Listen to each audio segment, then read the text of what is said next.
2005. King Kong is a 2005 epic monster adventure film, co-written, produced, and directed by Peter Jackson. A remake of the 1933 film of the same name, the film stars Naomi Watts, Jack Black, Adrien Brody, and, through motion capture, Andy Serkis as the title character of King Kong. Set in 1933, like the original, King Kong tells the story of an overly ambitious filmmaker who coerces his cast and hired ship crew to travel to the mysterious Skull Island. There, they encounter Kong, a legendary giant gorilla, whom they capture and display in New York City with tragic results. The film garnered positive reviews from critics and appeared on several top 10 lists of 2005, who tended to praise it for its special effects, performances, sense of spectacle, and comparison to the 1933 original. It won 3 Academy Awards for Best Sound Editing, Best Sound Mixing, and Best Special Effects. Peter Jackson was 9 years old when he first saw the 1933 film and was in tears in front of the TV when Kong slipped off the Empire State Building. At age 12, he attempted to recreate the film using his parents' Super 8mm film camera and a model of Kong made of wire and rubber, with his mother's fur coat for the hair, but eventually gave up on the project. King Kong eventually became his favorite film and was the primary inspiration for his decision to become a filmmaker as a teenager. He read books about the making of King Kong and collected memorabilia, as well as articles from famous monsters of filmland. Jackson paid tribute to the 1933 film by including Skull Island as the original of the zombie plague in his 1992 film Braindead. Universal Pictures became aware of Jackson's obsession with King Kong and subsequently offered him the opportunity to direct that remake. The studio did not have to worry of lawsuits concerning the film rights from RKO Pictures, the studio behind the 1933 film, because the King Kong character is held in the public domain. Jackson initially turned down the King Kong offer, but he quickly became disturbed by the fact that someone else would take it over. Jackson continued, "And make it into a terrible film, that haunted me, and I eventually said yes to Universal." At the same time, Jackson was working with Harvey Weinstein and Miramax Films to purchase the film rights of The Hobbit and The Lord of the Rings. Weinstein was taking longer than expected to buy the Lord of the Rings rights. Jackson decided to move forward on King Kong. Weinstein was furious, and as a result, Jackson proposed a deal between Universal and Miramax that the two studios would equally finance King Kong with Jackson's production company Wingnut Films. Universal would receive distribution rights in the United States, while Miramax would cover foreign territories. Jackson was also warranted the right of Final Cut privilege, a percentage of the growth profits, as well as artistic control. Universal allowed all filming and visual effects to be handled entirely in New Zealand. The deal was settled in April 1996, and Jackson, along with wife, Fran Walsh, began working on the King Kong script. However, development for King Kong was stalled in January 1997, when Universal became concerned about the upcoming release of the 1998 film Godzilla, as well as the other ape-related remakes. Universal abandoned King Kong in February 1997, after Weta Workshops and Weta Digital had already designed 6 months' worth of pre-production. Jackson then decided to start work on the Lord of the Rings film series.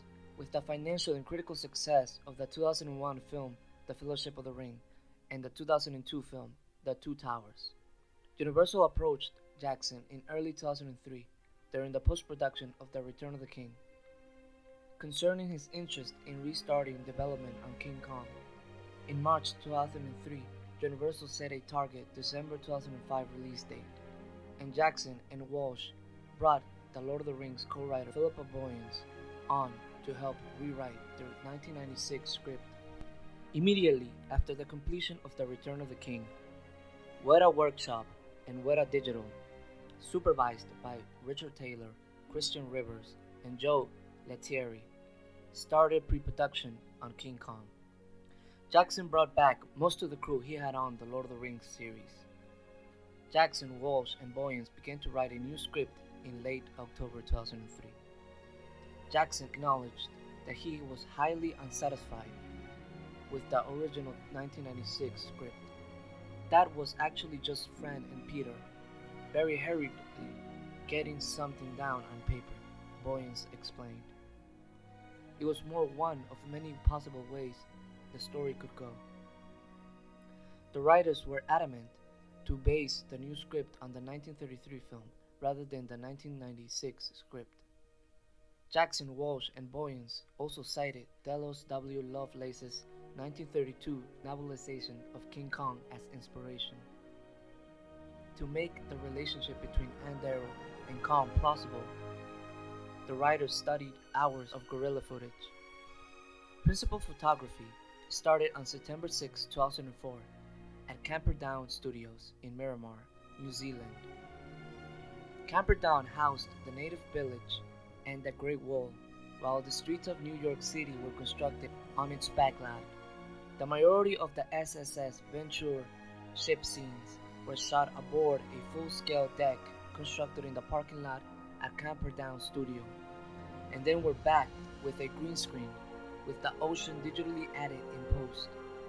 Scenes set in the Broadway theater from which King Kong makes his escape were filmed in Wellington's Opera House and at the Auckland Civic Theatre.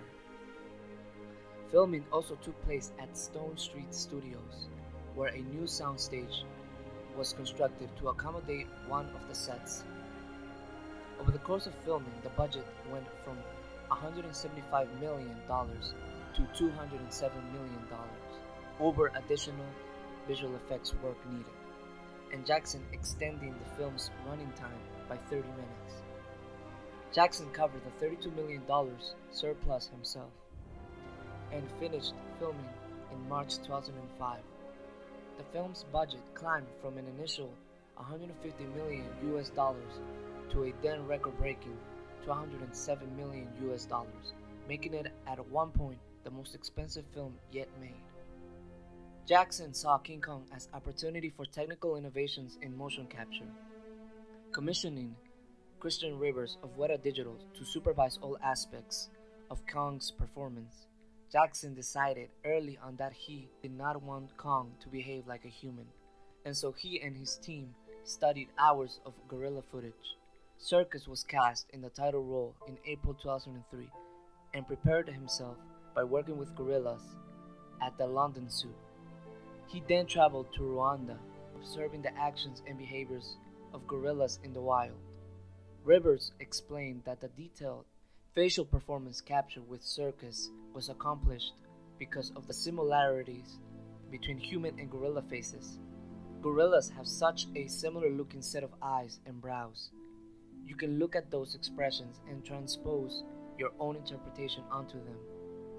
Photos of silverback gorillas were also superimposed on Kong's image in the early stages of animation.